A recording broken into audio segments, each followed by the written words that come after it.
7:24. Thank you. I'm going to ask Secretary Scott to read the rules of order, and then we'll proceed.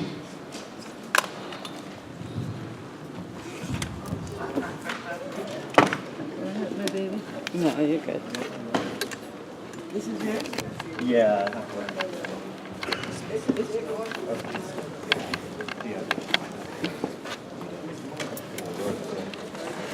Hi, everybody.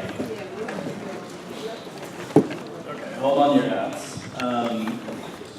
Okay, so these are the rules of order for Community Board 9. 1. All Community Board members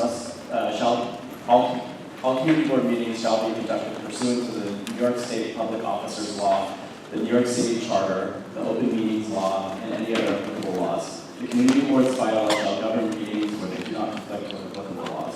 Robert's Rules of Order shall govern meetings where they do not conflict with applicable laws and bylaws.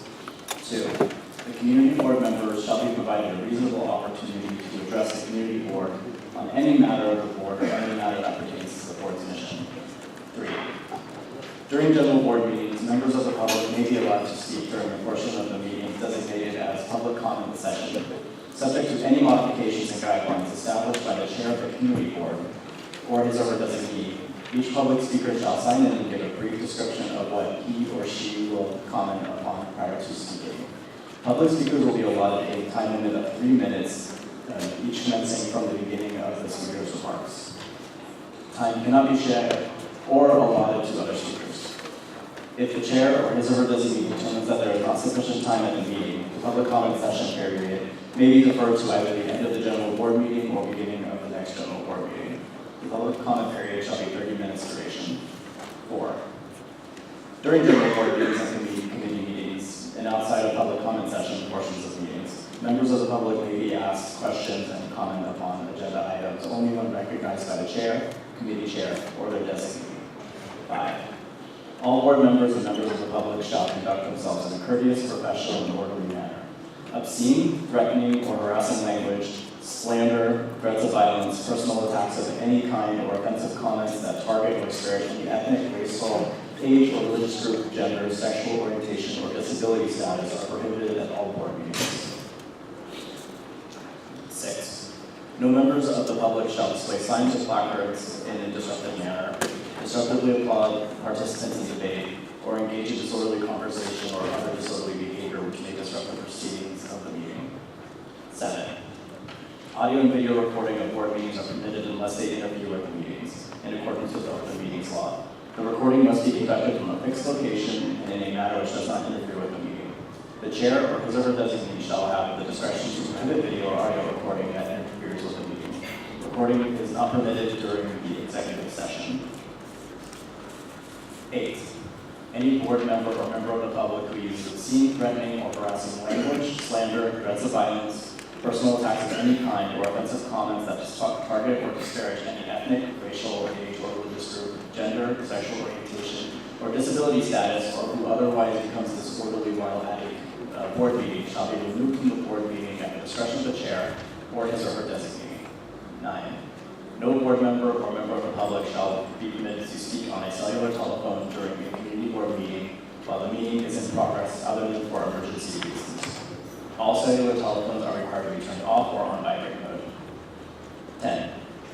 During general board meetings, the enforcement of this code of conduct shall be conducted under the discretion of the chair or his or her designee. During the committee meetings, the enforcement of this code of conduct shall be conducted by the committee chair or his or her designee. The New York City Police Department and building security may assist with the ejection of any individual from a board meeting or committee meeting for violating this code of conduct. Thanks, guys. Great, thank you. So we're going to proceed to a presentation by the Brooklyn Public Library, the proposed renovation plan, infrastructure enhancements, exterior renovations requiring landmark change. So the library is going to come talk to us, and then they'll take questions afterwards. Come on.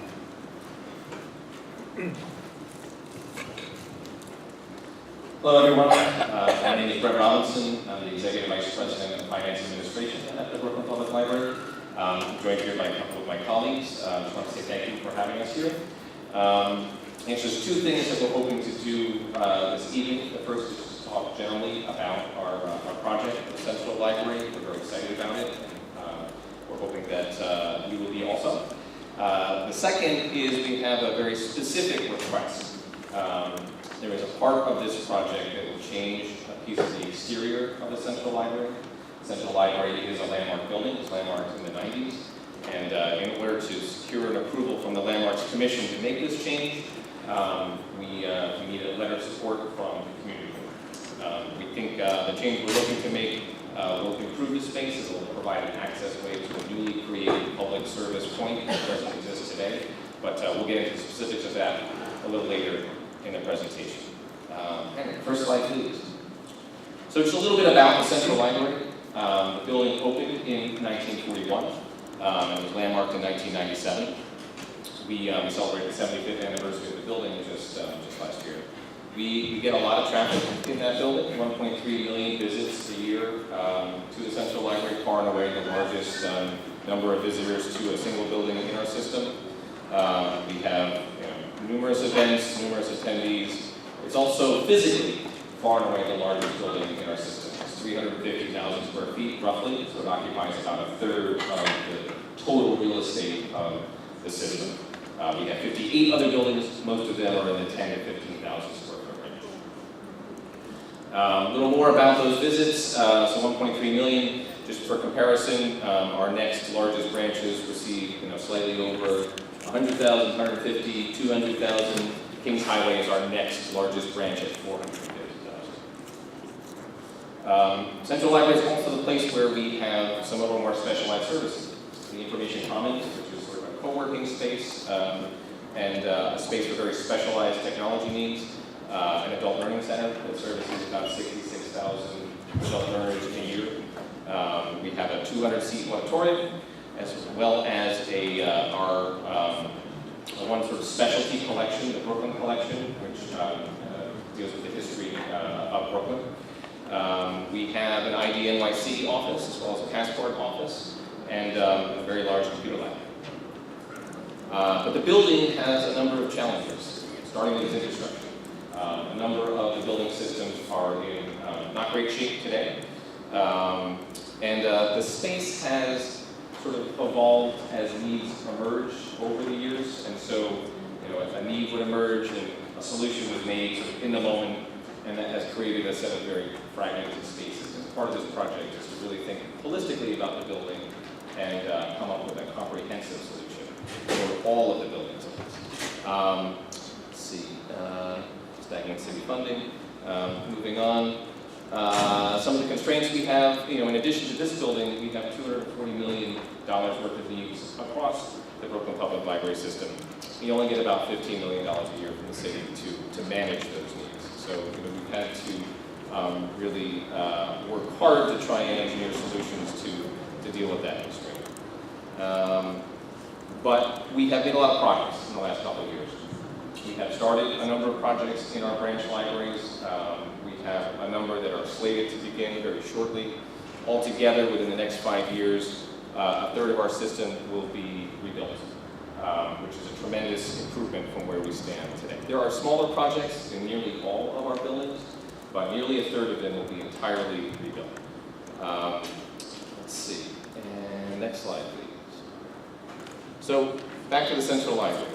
A couple of years ago, we decided to take a step back about the building, really think cohesively about all the different spaces that are in it, and we developed a 4-phase plan to address infrastructure challenges as well as service needs in the building. Each of those phases is intended to be self-contained, so we have the funding to support this first phase of work today. It will improve the building, and when we're done, the work will be, it will improve it but not leave anything hanging. Phase 2, same idea. Phase 3, same idea. Our hope and our goal is to get to all 4 phases worth of work, but if funding challenges prevent us from doing that, each of the phases will improve the building without leaving pieces sort of disjointed. So a little bit about the particulars of this first phase of work. First phase is $35 million. It is fully funded. It's principally addressing infrastructure challenges in the building and sort of reorganizing some of the spaces, introducing a few new service points. So one of our first goals with this phase is to revamp the user experience. As you walk in the building today, how many of you have been to the Central Library? Most of you, that's great. As you walk in today, you see a lot of transactional activity. You see our passport office, you see an ID NYC center, you see our safety office, and those are all important functions of the library, but we don't think they need to be the first thing you see when you walk through the front door. So one of our first steps is we're going to take our popular collection, which today is largely audio focused and magazines. We're going to make it more book focused, and we're going to bring it down to the first floor right as soon as you enter the library. So really bringing the book experience forward as you enter the building. And this, as you can see, it's kind of a small picture, but if you look all the way through that space, that's our fiction collection, our language and literature collection. So this new space is really it's going to serve as an entryway to the whole of our first floor fiction collection. Next slide. We are redesigning our Business and Career Center. This is a space that had formerly been in our Brooklyn Heights building. It has been in an interim space in the Central Library for the last year and a half or so. And we're going to be repositioning it on the mezzanine and really refashioning it. The Business and Career Center has become a very interactive space. It had formerly been a very book-centric space. You go, you can borrow business volumes, law volumes, and today it's more about helping people develop their business plan or their resume or helping connect them to jobs. And so we want the space to better facilitate that kind of work. So it's intended to be a more collaborative space than the one we had in Brooklyn Heights. Next slide. So altogether, this is what phase one will accomplish. So we're going to redevelop the Business Career Center. We're reimagining our popular library. We're doing a number of infrastructure improvements like elevators and HVAC systems. We're going to be restoring the whole grand lobby, and all that beautiful wood is going to get refinished and brought back. We're introducing a new space, a civic commons, which will hold some of the transactional services I spoke about earlier, and also be a space for smaller meetings around some civic engagement activities. We'd love it if the community board would access that space at some point for a committee meeting or just to hold a workshop. We think it's going to be an exciting opportunity. It's a space we don't have today. And finally, what's going to tie that whole entry experience together is our major owned development center. This is a space that is going to really help connect people as they walk in the front door with what they're looking for in the building. We've heard, as we've talked with staff and with the public, that it can be challenging to find your way in Central. It is such a big building. So we're moving the whole interaction with librarians forward in the building. Major Owens, in addition to being a congressman, was also a librarian and a librarian in the Central Library. So we think this is a fitting way to honor his memory. Let's see. Okay, so that's phase one. Moving on. Phase two. Phase two is a little more of the same. We're taking care of the most critical infrastructure in phase one. We're going to do some more infrastructure work in phase two. We're also going to finish reorganizing the building as it exists today. One new space that we're going to introduce that we're very excited about is a teen space. Today there is a space for teens. It's sort of attached to our children's wing, and we do serve a number of teens. We think there's more opportunity there, and we think building a space specifically for teens and sort of a separate space from our children's wing will help draw them into the library. We know teens don't really love to be with their younger siblings, and one exciting piece here is we're going to spend some time talking to teens. So this is an idea, but as we further develop the second phase of work, we'd like to work with the actual users of that space to make sure we're building something that they're going to want to spend time with. So teen space, next slide.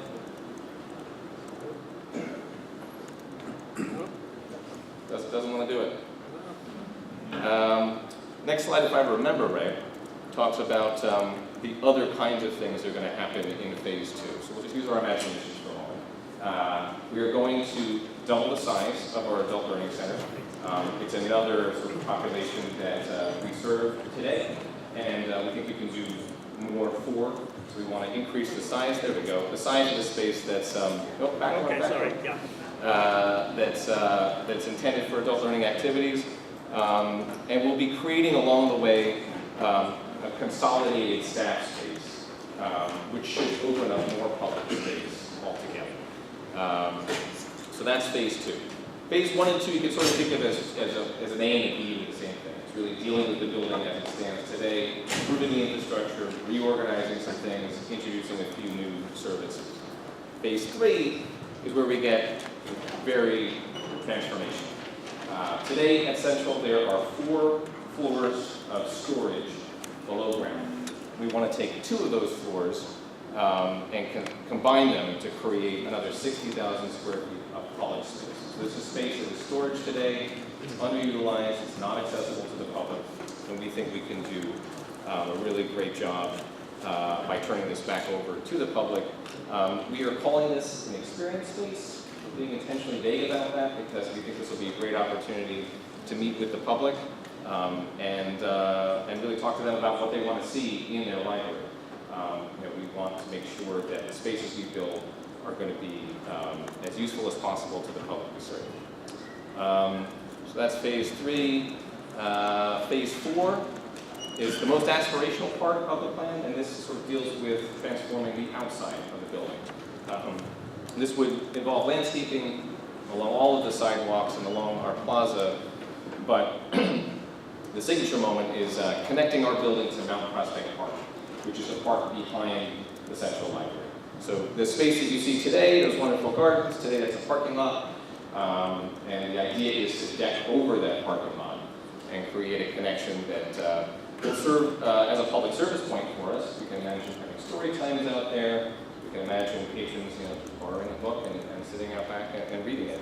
But we also think it would create a nice experience between a number of the cultural spaces along Eastern Parkway, walking from the library over to the garden or the museum.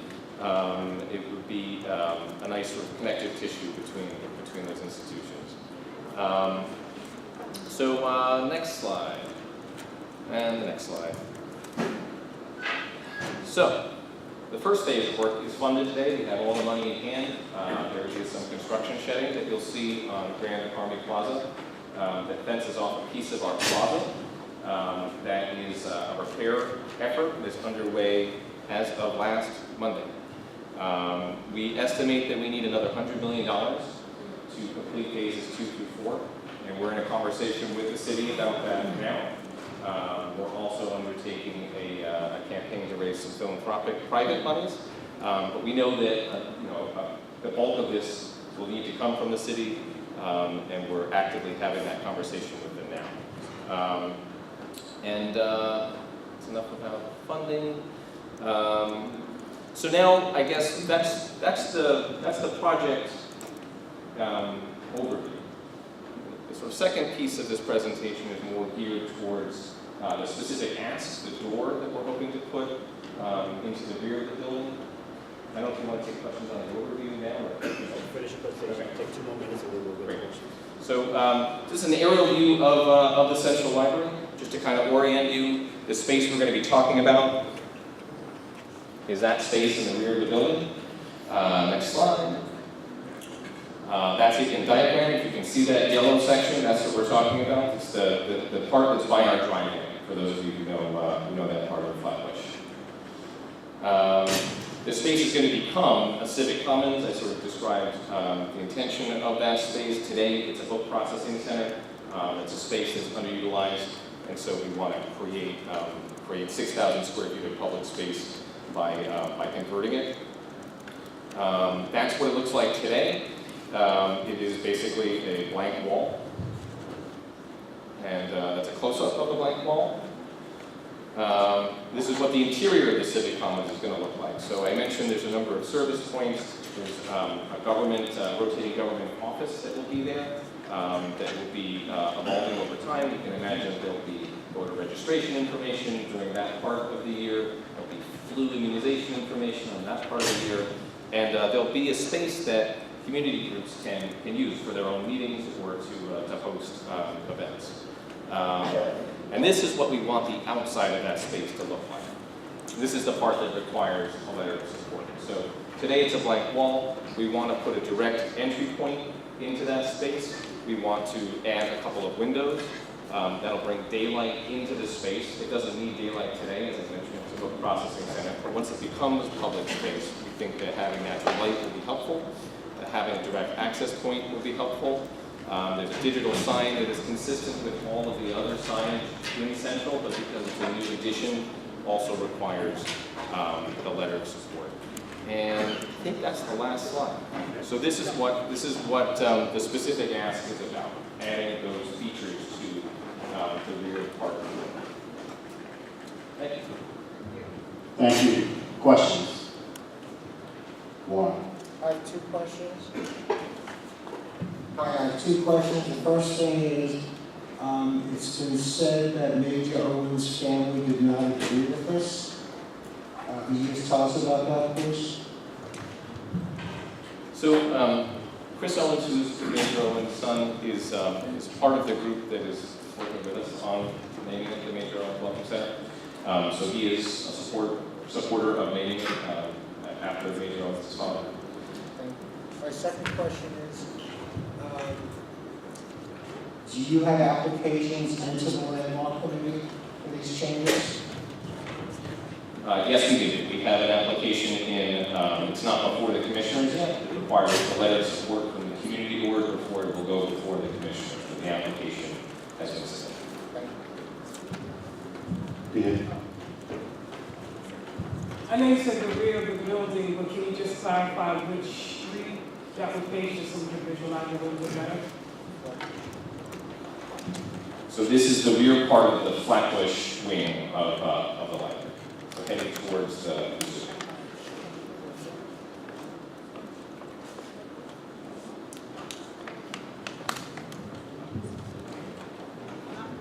I'm just concerned about the children's wing because at any given time in the day, it's overrun with strollers, there is not enough changing tables, and I'm just wondering if the infrastructure, if that is going to be considered.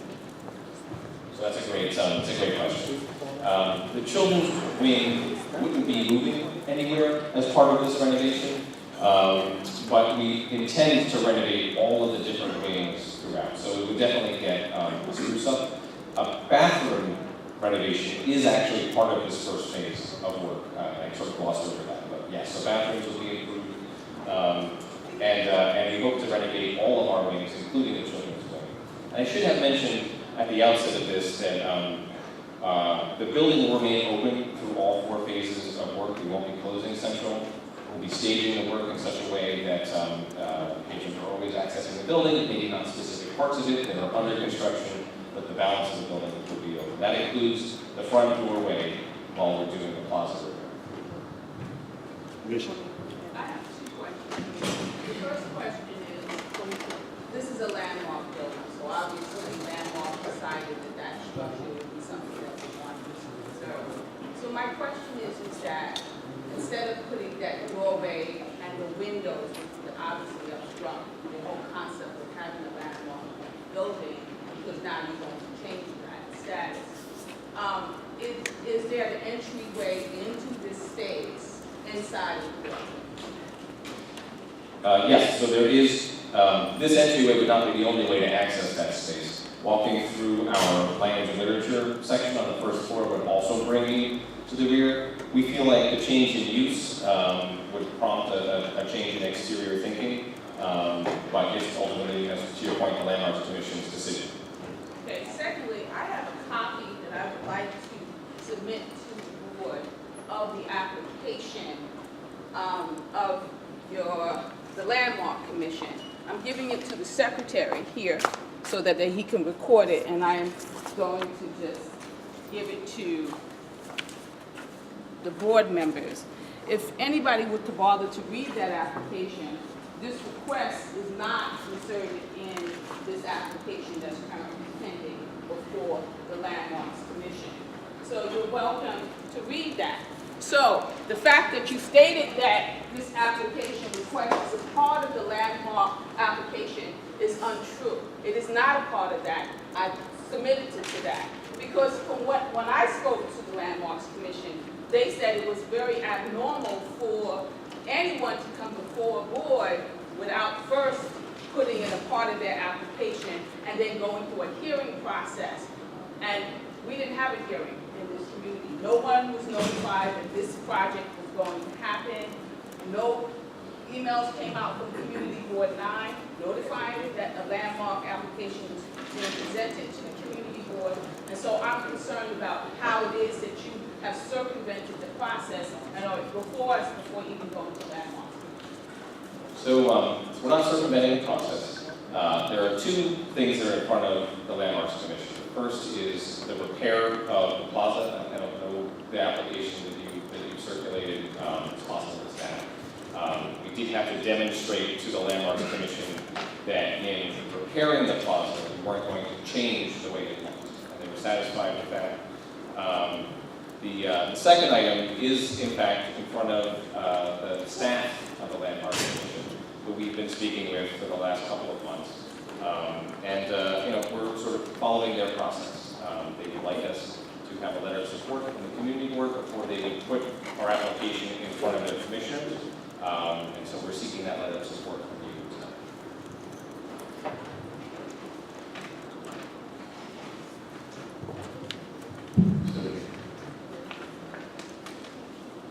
I just have a question in terms of the funding. I know you said that you've been speaking with the city in terms of funding the $100 million that you need.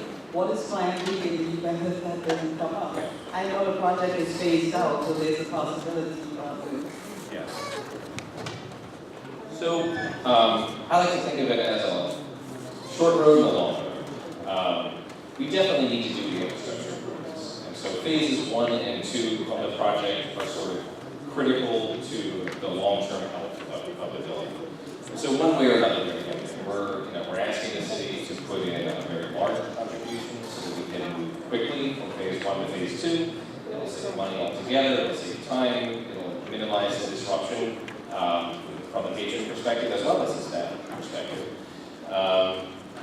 And if they choose not to do that, we'll have to take a longer path, scroll away money over a couple of years. Maybe we break the second phase into multiple pieces and tackle the straight infrastructure pieces first, or the teen center first. My hope is that some of the things that we are proposing here will be of interest to philanthropic donors as well, and so it's not strictly asked of the city. It's sort of a public-private partnership. Phases 3 and 4, we think, will bring tremendous value to the public. They are critical to the survival of the building, and so that's probably a little more on the aspirational side of the spectrum, but one way or another, we will complete phases 1 and 2. 2 more questions. Yes. My question is twofold.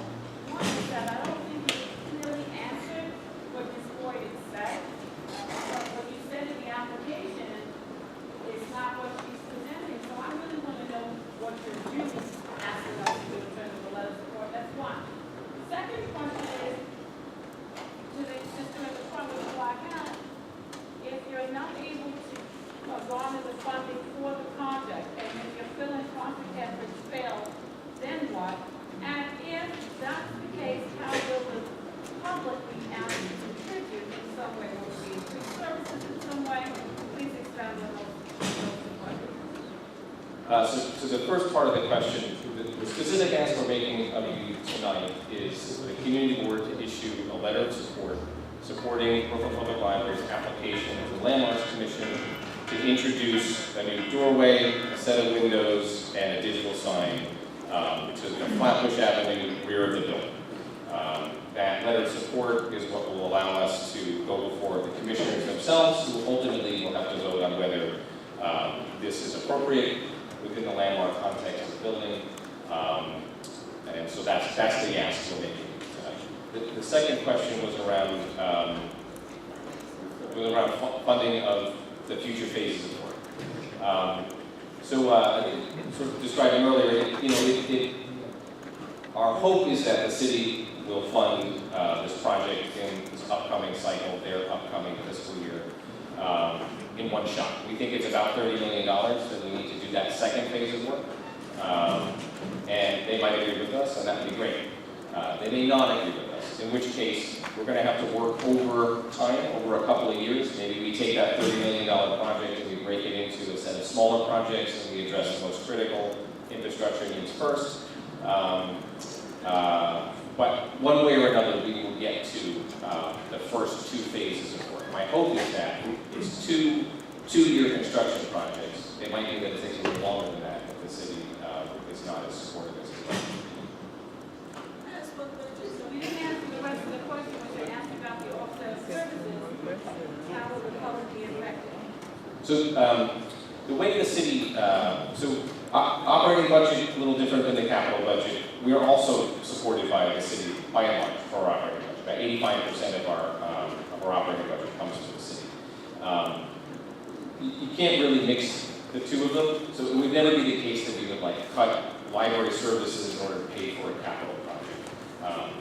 There's sort of two different buckets. One more question. I attended a previous meeting here before years ago that the library presented an infrastructure project to install a new diesel generator on the rear of the library. Is that project still part of the infrastructure capital? And if it is, how will that impact environmental airflow at this entrance in terms of noise, airflow disturbances?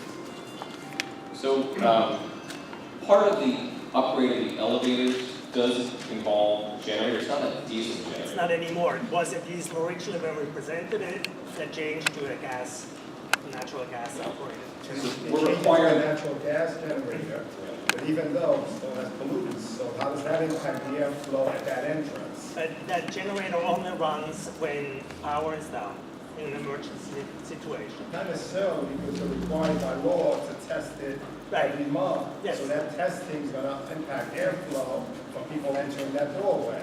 So that's part of the requirement of the law. Well, it is up on the roof, on top of the roof, and exhaust rises from there up, so it should impact.